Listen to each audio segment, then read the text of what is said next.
Går den ud af den? Kære artister, pårørende, politikere og andre, der er videre med op i dag, viser sin opbakning.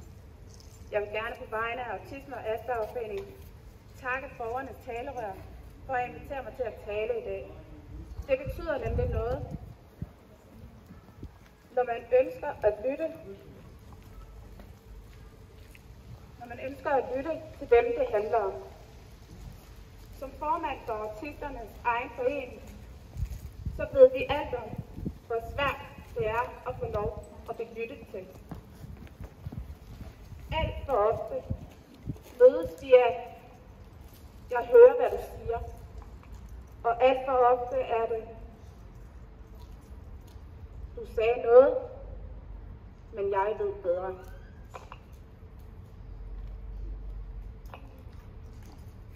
Politikerne, de ved ikke bedst. Det gør vi og vores pårørende. Vi ved bedst. Men lytter de? Nej.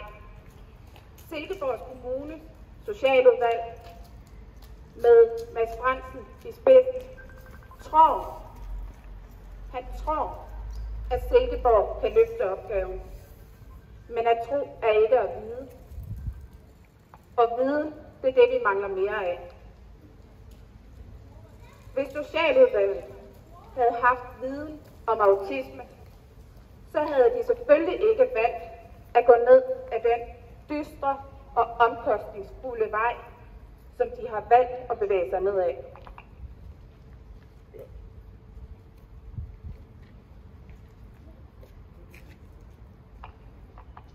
Når man gemmer beslutningsprocessen væk under lukkede punkter på dagsordenen, så underbygger det, at man hverken har viden eller forståelse for, at autismeområdet har behov for høj faglighed.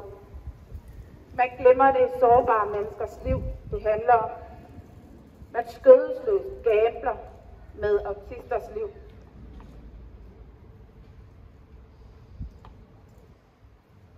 Man glemmer også at tænke på, at autister i særdeleshed er mennesker, der nemmere går i stykker, når man fratager dem deres selvbestemmelse og muligheden for at kan følge med i de beslutningsprocesser, der danner rammen for hele deres tilværelse og eksistens.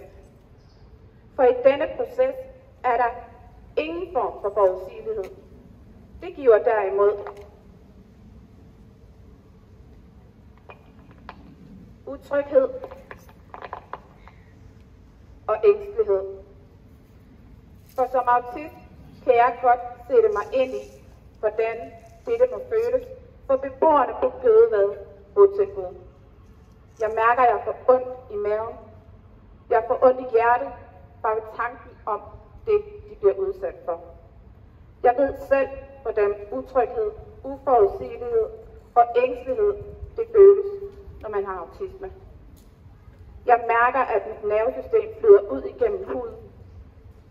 Og snart kan jeg ikke mærke, hvor jeg selv går til. Mit hjerte, det laver pumper. Og pulsen i mine fingerspidser, det pumper så hårdt, at mine fingerspidser bliver følelsesløse og sover. Min søvn bliver ødelagt, og jeg risikerer at miste færdigheder,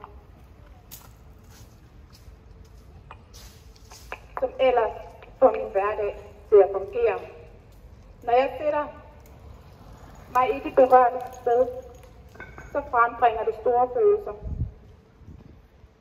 Det kaldes i øvrigt empati, men hvor er politikernes empati?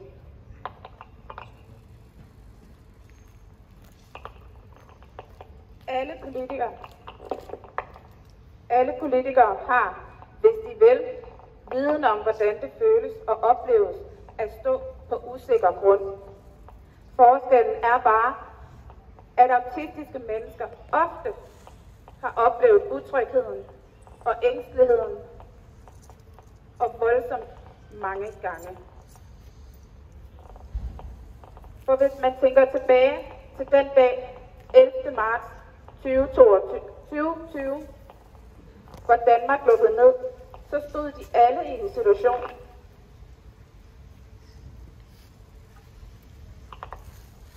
usikkerhed og utryghed invaderede deres liv. Den følelse af utryghed gjorde mange danskere syge med stress og depression, fordi uvidsheden og uforudsigeligheden er usund for vores hjerner.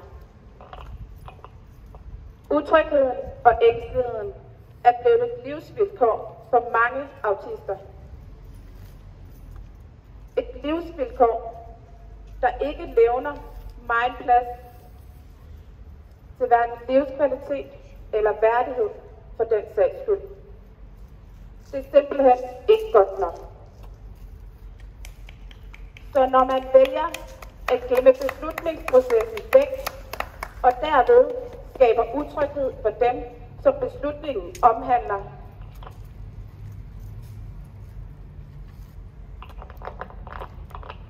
som er medskaber af stress, depression og angst. En sådan metode er omkostningsfuld. Det eneste, man som politiker opnår ved dette, det er at frarøve autistiske mennesker noget af det mest dyrebare, vi har, nemlig vores værdighed. Men når politikerne over på Christiansborg vælger ikke at vedligeholde deres reformer, såsom kommunalreformen fra 2007, så er det netop årsagen til, at vi står her i dag. For i 2009 tiltrådte Danmark handicapkonventionen, hvor Danmark forpligtede sig til følgende. Formålet med handicapkonventionen er at sikre, at personer med handicap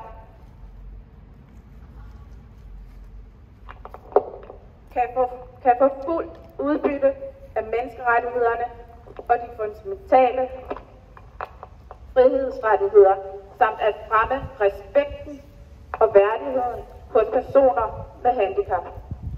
Men når beslutningsprocesser gemmes væk, lysten til at lytte og forstå, så er både respekten og værdigheden for autistiske mennesker og deres pårørende væk og fraværende.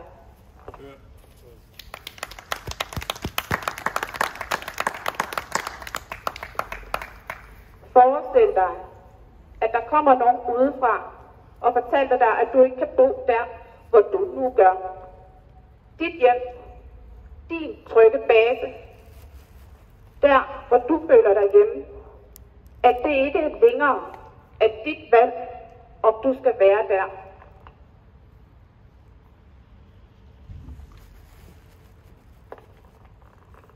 Det står unægteligt i skarp kontrast til handicapkonventionen og regeringsgrundlaget fra sidste år. I det står der, at regeringen vil skabe tryghed for mennesker med handicap, som har behov for et højt specialiseret tilbud ved at indføre specialeplanlægning på den højt specialiserede del af handicapområdet.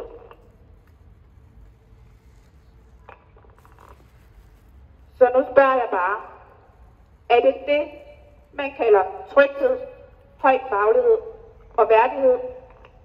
Nej, det er ikke.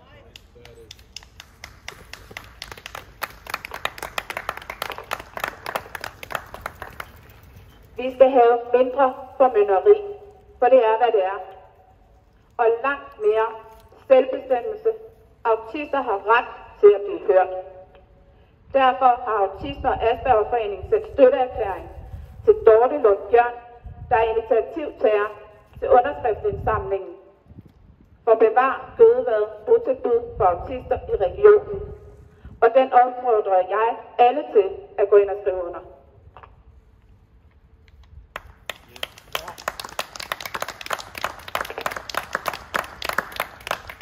Så kan vi nemlig sammen støtte op om, at alle mennesker, uanset om de har autisme eller ej, har ret til at leve et værdigt liv.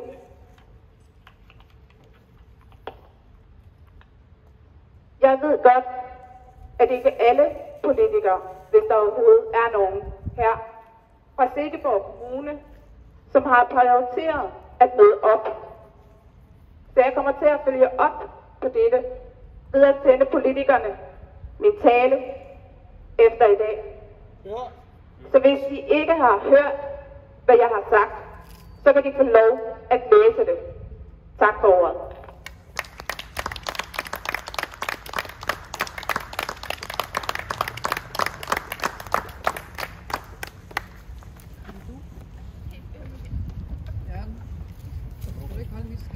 Det kan du da tro.